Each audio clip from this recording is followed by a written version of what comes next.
السلام علیکم ورحمۃ اللہ۔ میں نے یہ چھوٹا سا بیان سنا ہے مرزا علی انجینئر کا۔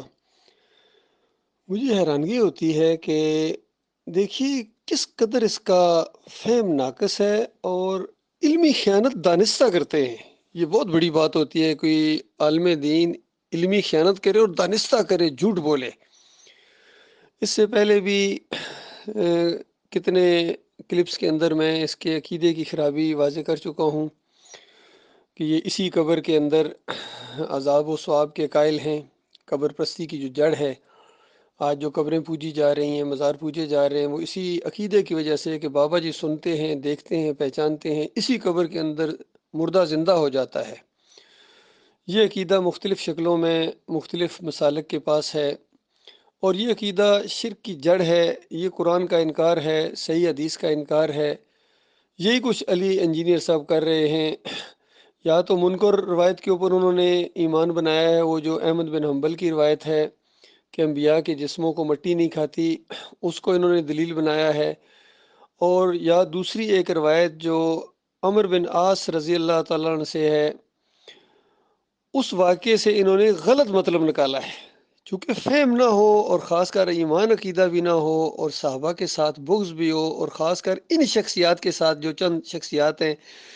عمر بن عاص ہیں اور امیر معاویہ رضی اللہ تعالیٰ عنہ ہیں، ان سے تو یہ بہت زیادہ بغض رکھتا ہے یہ رافضی، اور اس کا اتنی زبان دراز ہے کہ عقل حیران ہے۔ اور پھر کئی معاملات میں تو کل اس کا میں نے ایک بیان سنا جو یوسف علیہ السلام کے بارے میں اس نے اتنے غلط لفظ استعمال کیے، پھر ان الفاظ کو صحیح ثابت کرنے کے لیے پھر قرآنی آیات کو تروڑا مروڑا، اور نبی علیہ السلام کے بارے میں بھی ایسی باتیں کہیں کہ جو ایک مومن کر ہی نہیں سکتا ہے، سوچ بھی نہیں سکتا ہے۔ تو اس قدر اس کے اندر گویا خناس بھرا ہوا ہے اس بندے کے اندر، متکبر کے اندر۔ ابھی میں اس کی وہ روایت جس سے اس نے دھوکہ کھایا ہے اس کی ذرا اصل بیان کرتا ہوں۔ دیکھیے، جب موت کا وقت ہوتا ہے تو یہ کوئی معمولی وقت نہیں ہوتا ہے، اور خاص کر مومن کے اوپر تو بہت ہی زیادہ گھبراہٹ ہوتی ہے۔ دیکھیے، بڑے بڑے جو جلیل القدر صحابہ گزرے، ان کی جب آخرت کا وقت آیا ہے، موت کا وقت آیا ہے، تو وہ اس قدر گھبرا گئے کہ یعنی عقل حیران ہے کہ ان یعنی لوگوں نے حالانکہ زندگیاں وقف کر دی تھی اللہ کے دین کے لیے، پھر بھی خود عمر بن خطاب رضی اللہ عنہ کے بارے میں آتا ہے کہ اس قدر گھبرا گئے کہ جب لوگوں نے تسلی دی، بیٹے نے بھی تسلی دی، خوشخبریاں بھی سنائیں، اشرا مبشرہ میں سے تھے اندازہ لگائی، پھر بھی گھبرا کے کہتے ہیں کہ اگر اللہ تعالیٰ یعنی مجھے وہ جو نبی علیہ السلام کے ساتھ زندگی گزاری ہے اسی کا حساب کتاب لے مالک، اور اس کے بعد یہ جو میں خلافت اور امارت کی آزمائش میں ڈالا گیا ہوں مالک، اس کو برابر برابر کر دے، یا پوری طرح بھی برابر برابر کر دے۔ تو وہ کہتے ہیں میں اس پر خوش ہوں کہ مالک کی پکڑ نہ آ جائے۔ اس طریقے سے وہ ڈرا کرتے تھے۔ خود عائشہ صدیقہ رضی اللہ تعالیٰ عنہا کے بارے میں آتا ہے کہ وہ آخری وقت میں اس قدر پریشان تھیں کہ یعنی کہا کرتی تھیں کہ یعنی کاش میں یعنی کوئی جس طرح کوئی اور چیز ہوتی جس کا حساب کتاب نہیں ہونا ہے، اور ابو بکر صدیق کا بھی یہی حال تھا۔ تو خود نبی علیہ السلام جو آخری جب وقت آیا ہے تو کس طریقے سے یعنی پانی ڈالا جاتا ہے، کبھی چادر سر سے اتارتے ہیں، کبھی، اور بخار کی شدت ہے۔ تو اصل میں ایسے موقع کے اوپر عمر بن عاص رضی اللہ تعالیٰ نے، اور پھر ان روایتوں کے اندر بھی وہ چیزیں موجود ہیں جس کی طرف ان کا دھیان نہیں جاتا ہے کہ وہ دیوار کی طرف منہ کر کے انتہائی زیادہ پریشان ہیں، اور اپنی زندگی کے کچھ واقعات بیان کرتے ہیں کہ ایک وہ وقت تھا جب میں نے نبی علیہ السلام سے بیعت کی، اور انہوں نے ایک خاص انداز سے بیعت کی تھی کہ جب بیعت کے لیے ہاتھ آگے بڑھایا تو ایک دم پیچھے کھینچ لیا۔ تو نبی علیہ السلام نے کہا کہ یعنی کیا ہو گیا عمر؟ تو کہا کہ میں بیعت کروں گا ایک شرط کے اوپر کہ میرے پچھلے گناہ معاف کر دیے جائیں۔ تو نبی علیہ السلام نے فرمایا کہ یہ جو اسلام ہے یہ پچھلے گناہوں کو مٹا دیتا ہے۔ تو وہ بیان کر رہے ہیں کہ اگر اس وقت میری فوراً موت آ جاتی، میرے پچھلے گناہ یعنی مٹ چکے ہوتے، تو بس میرے لیے معاملہ بالکل سیدھا، میں جنت میں جاتا۔ تو اس کے بعد کہتے ہیں کہ یہ جو باقی یہ جو ذمہ داریاں ہیں، اس طرح کا ان کا ڈر ہے مجھے، یہی بات عمر بن خطاب کہا کرتے تھے کہ ان کا مجھے بہت زیادہ ڈر ہے کہ جب سے مجھے ذمہ داری دی گئی ہے، انسانوں کا یہ بنایا گیا ہوں، تو اس کے بعد کتنی کوتاہیاں ہو گئی ہوں گی۔ اسی وجہ سے رات کو اٹھ اٹھ کے پہرے دیا کرتے تھے اور کوئی پریشان نہ ہو۔ تو اس طرح کی بات وہ کی ہے، اس نے اس کا بھی غلط مطلب لیا ہے علی انجینئر صاحب نے، اور خاص اشارہ کیا کہ جو انہوں نے کوئی غلطی کی تھی اس کے اوپر دیکھیں، ایک پن پوائنٹ کر دیا جو اس کے دماغ کے اندر ہے، ایک چیز یہ۔ اور پھر کہتے ہیں کہ یہ جو عمر بن عاص کا یہ کہنا کہ اتنی دیر میرے قبر کے اوپر ہے نا، یہ اس قبر کے اندر عذاب یا ثواب کا دلیل ہے، اس کا اتنا فہم ناقص ہے۔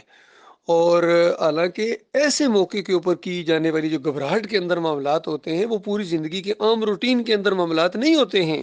عام پوری زندگی روٹین کے اندر ان کا یہی عقیدہ تھا کہ مرنے کے بعد جو ان کے ساتھ جنگیں لڑتے ہوئے شہید ہوئے، وہ جنتوں میں چلے گئے، اور کتنی باتیں وہ سن چکے تھے کہ روح نکلنے کے بعد قیامت سے پہلے واپس نہیں آتی ہے، یہ سارا معاملہ برزخ کا معاملہ ہوتا ہے، اوپر معاملہ ہوتا ہے۔ تو یہاں تو ہوتا ہی نہیں ہے، یہ تو جسم گلتا ہے، سڑتا ہے، مٹی کے ساتھ مٹی ہو جاتا ہے۔ تو یہ تو عقیدہ ہے، سب صحابہ کا یہی عقیدہ تھا۔ تو اس کو یہ دلیل بنا رہا، اندازہ لگائیے۔ اور پھر بڑے انجیز انداز سے اس کے اندر کا بغض نکلا ہے ڈاکٹر مسعود الدین عثمانی رحمۃ اللہ علیہ کے اور ان کے ساتھیوں کے خلاف، کہ یہ جو لوگ ہیں یہ ان کی گلے کی ہڈی، اور گلے کی ہڈی تمہارے بن گئی ہے، یہ چیزیں یہ شرک اور کفر کی طرف لے جا رہے ہو، یہ ہڈی اب نہ نکل رہی ہے نہ آگے جا رہی ہے، اور اب پھکی سے کام نہیں چلے گا، تمہارے بڑے آپریشن کی ضرورت ہے، بڑا آپریشن۔ اور ڈاکٹر مسعود الدین عثمانی رحمۃ اللہ علیہ جیسا کوئی ڈاکٹر ہو جو تمہارا آپریشن کرے، جسمانی بھی، دماغی بھی اور روحانی بھی، تب تم کوئی سنبھل سکتے ہو، ورنہ علی انجینئر صاحب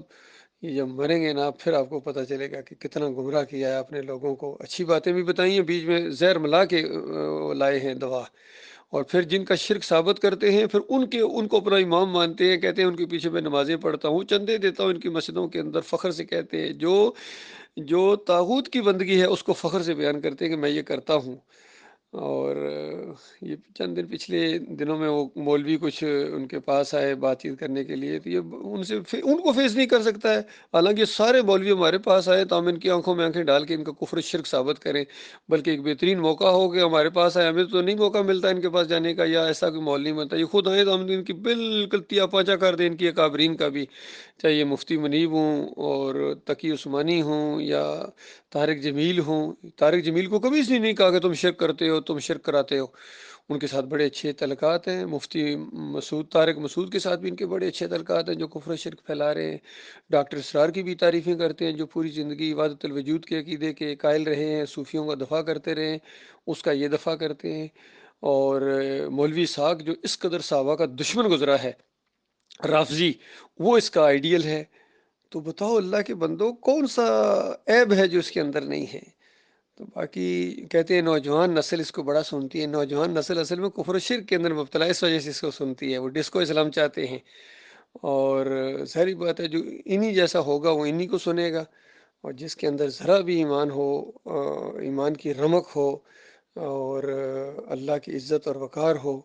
اور صحابہ کے لیے جس کے دل میں عزت ہو، انبیاء کے لیے جس کے دل میں عزت ہو، وہ تو اس سے کبھی متاثر نہیں ہوگا، بلکہ اس کی نشاندہی کرے گا، اس کی گمراہی کی نشاندہی کرے گا۔ اور باقی شاطر ضرور ہے، چالاک ضرور ہے، اور اپنی بات مطالعہ بھی اس کا بہت زیادہ ہے جس طریقے سے، لیکن اس کا علم غیر نافع ہے۔ اس کا علم وہ ہے جو سورہ جمعہ کے اندر آیا ہے اہل کتاب علماء کے بارے میں، کہ یہ وہ گدھے ہیں جن کے اوپر کتابیں لدی ہوئی ہیں، اور سورہ الاعراف کے اندر تو ایسی بات آئی ہے جو پوری طرح ان کے اوپر فٹ آتی ہے،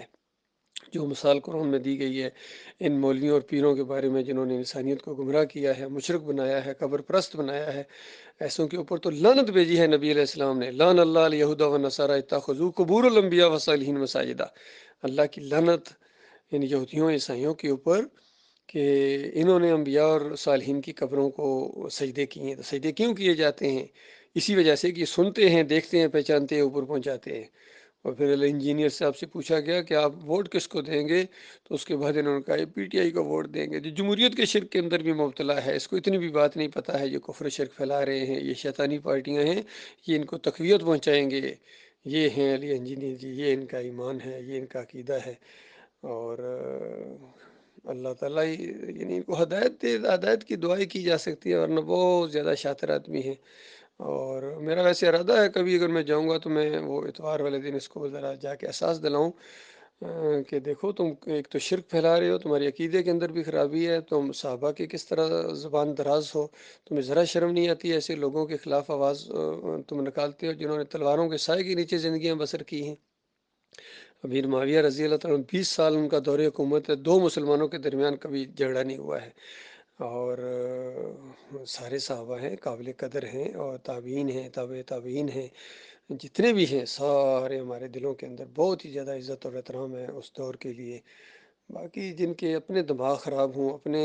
گمراہی کو وہ پھیلا رہے ہوں، اپنی ڈگڈگی بجا رہے ہوں، ان کا معاملہ ہے بھائی، یہ جانے اور ان کا کام جانے، ہمارا ان سے بہرحال کوئی تعلق نہیں ہے۔